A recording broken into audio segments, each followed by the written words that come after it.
Ito guys, panoorin natin itong batang ito guys. Si Miles Alonzo, dating contender sa Tawag ng Tanghalan, Cold Showdown. At contender din sa Tawag ng The Voice Kids Season 5.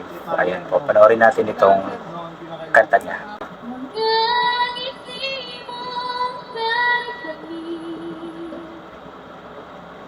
Natutunaw sa puso ko, mga supaan pangako. Kailangan makailanman ang pag-ibig mo sa akin, ang nagbibigay siya sa buhay ko.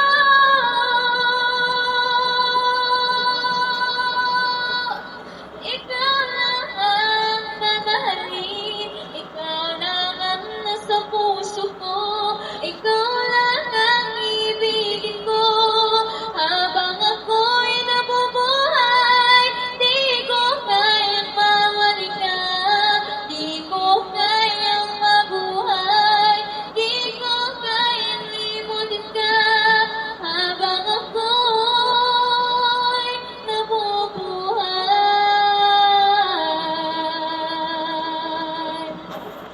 Galing. Miles Alonzo guys, support niyo po. Napakagaling na bata.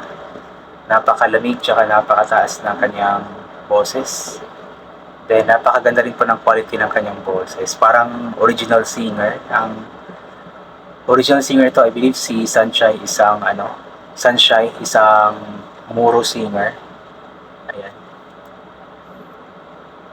Ikaw lang ang mamahalin, ikaw lang ang nasa puso ko, ikaw lang ang ibigin ko. Habang ako'y nabubuhay, di ko kayang mawalik ka, di ko kayang mabuhay, di ko kayang limutin ka. Habang ako'y nabubuhay, ikaw lang ang mamahalin, ikaw lang ang nasa puso ko, ikaw lang ang ibigin ko. Habang ako'y nabubuhay, di ko kayang mawalik ka, di ko kayang mabuhay, di ko kayang limutin ka. Habang ako'y nabubuhay.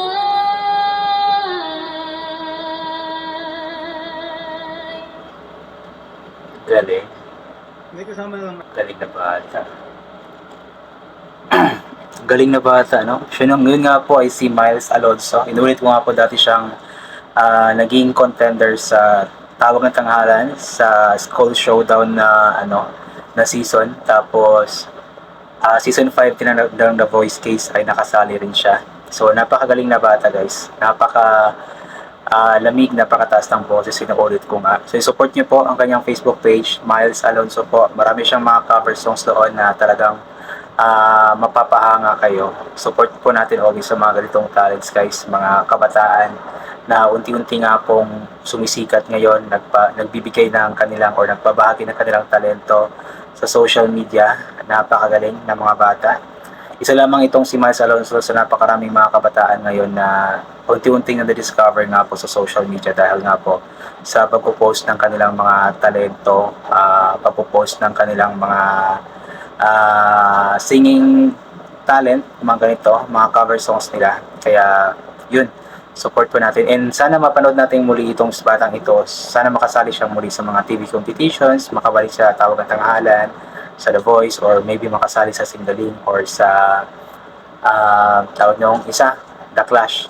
Sa ganun is mas may bahagi pa niya ang kanyang talento sa mas nakakarami at mas makilala pa siya ng mas nakakarami. Although may chance naman talaga na makilala siya sa social media, pero iba pa rin talaga yung nakasali at nagkaroon ng title sa pamamagitan ng contest sa TV. Iba pa rin yung hatak talaga nun ng fans. Kaya good luck sa iyo, Miles Alonzo. Ipag-pray namin always ang iyong tagumpay at ipagpatuloy mo lang kung ano man ang iyong ginagawa.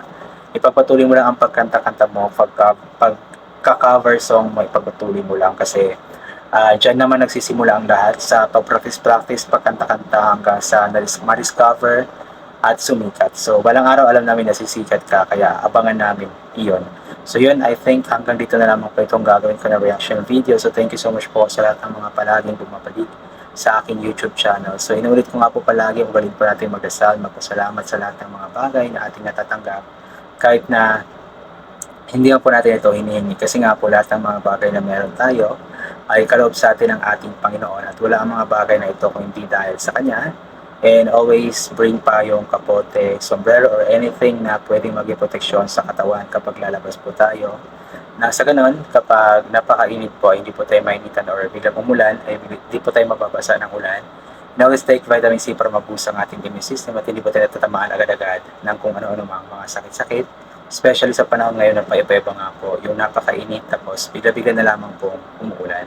So once again, inulit ko hanggang dito na lamang po. God bless po sa ating lahat at bye for now po.